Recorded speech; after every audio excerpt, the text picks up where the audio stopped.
Hey guys, it's Jan, also known as Zen Bluster, and today we're taking a look at something very, very rare. The turbo dash motor. There you go. It's quite crazy. This was tough to find. I was actually quite lucky when I found an owner that had one, and he had basically just opened it and was willing to sell me the motor. So here you go. It has a black can. It was made by Mabuchi. I don't know if you guys could see that. Yep, you can still see it. And then it has a U-shape slot for the venting for the motor. And then on the inside, it's got a blue wind. I don't know if you guys will be able to see it. Let's shine a light. There you go. I think you can kind of see it go on the inside.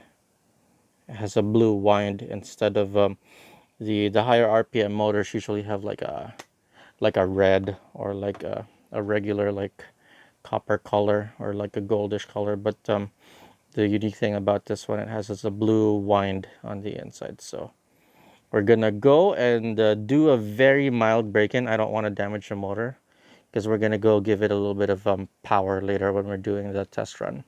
We're gonna run it at like a 1.54 volts or 1.55 or something like that, and I don't want to damage the motor at that voltage. So what I'm gonna do is I'm gonna give it a light break-in. Basically, I'm gonna run it at 1 volt and 2 volt.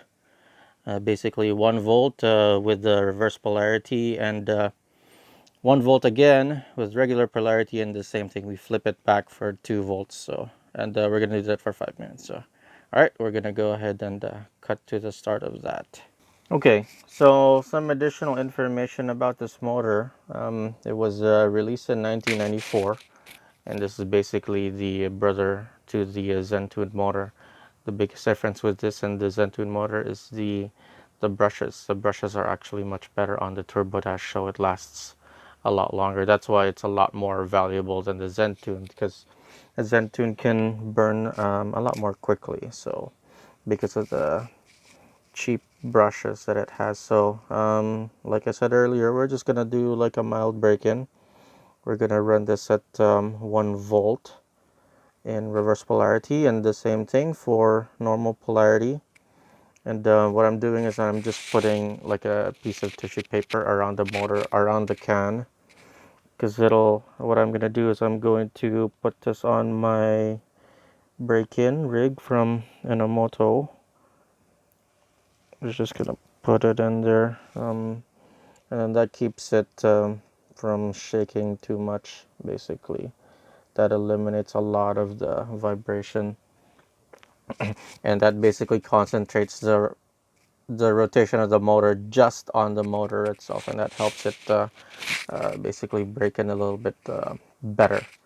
And it's gonna be a slow break-in. Basically, I'm gonna put maybe 20 minutes of time doing the break-in. Basically 5 minutes in reverse, 5 minutes in regular polarity, and then we're gonna go up to 2 volts. We're gonna go 5 minutes again in reverse polarity, and then 5 minutes in regular polarity with 2 volts. So all right, so we're just gonna go ahead and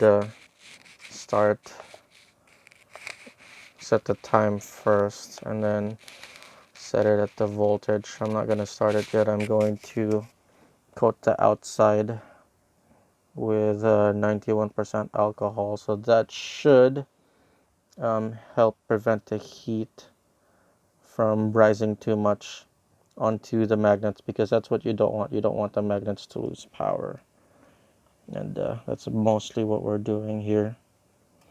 And I'll remind you, this isn't a full break-in. This is just a low power break-in. My full break-in is quite different from this. So all right, so 5 minutes at 1 volt.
Okay, so now that we finished the break-in, sort of,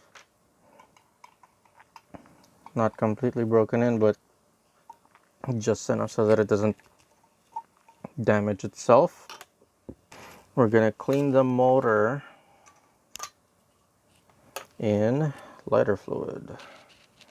Let's see how dirty it gets. It's probably not gonna get too dirty because we didn't do a heavy break-in. So the way I like to clean is basically 20 seconds in reverse polarity first at 2 volts, and then I do positive polarity in 2 volts as well. All right, I'm gonna add some more liquid. It's probably gonna splash, so we're gonna try and minimize the splashing. I'm gonna put a little bit more.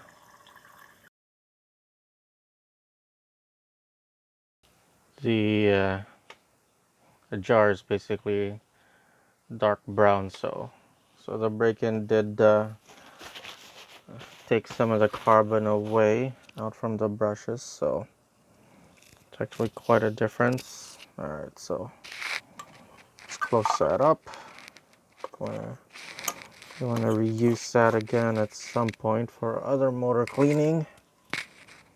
Now we're going to basically test the top speed of the motor on 35mm tires. So let's remove this. We're gonna basically remove the remaining lighter fluid that's inside.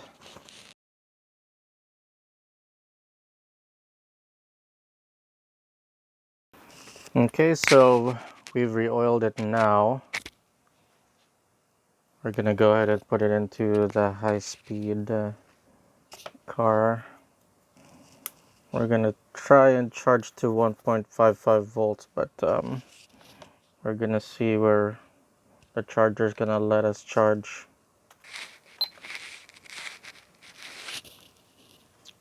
0.55, 0.55. Okay.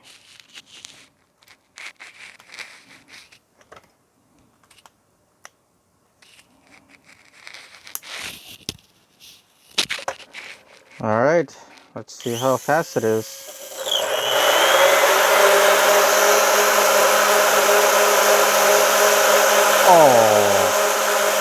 Oh my God.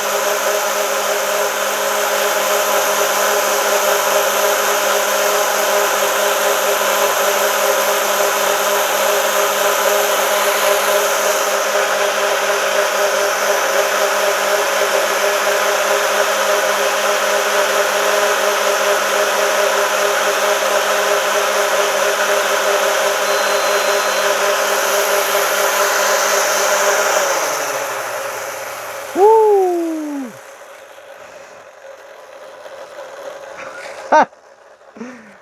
There you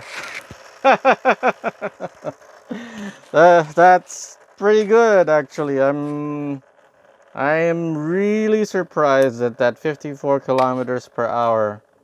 That's like that's pretty much like Ultra Dash or something.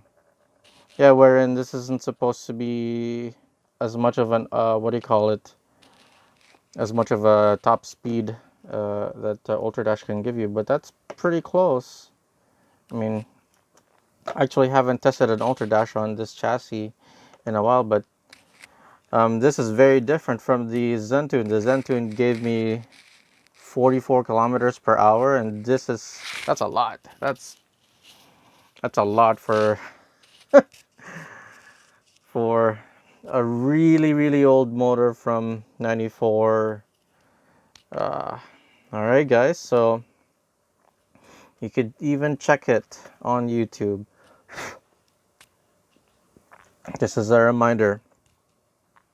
I am the only YouTube mini four-wheel drive channel that has a video of the Zen tuned motor, and now I'm also the only one that has a turbo dash video on YouTube. Alright guys, thanks for watching. If you'd like to see more videos like this, please like, subscribe, and share. Thanks for watching. Go race.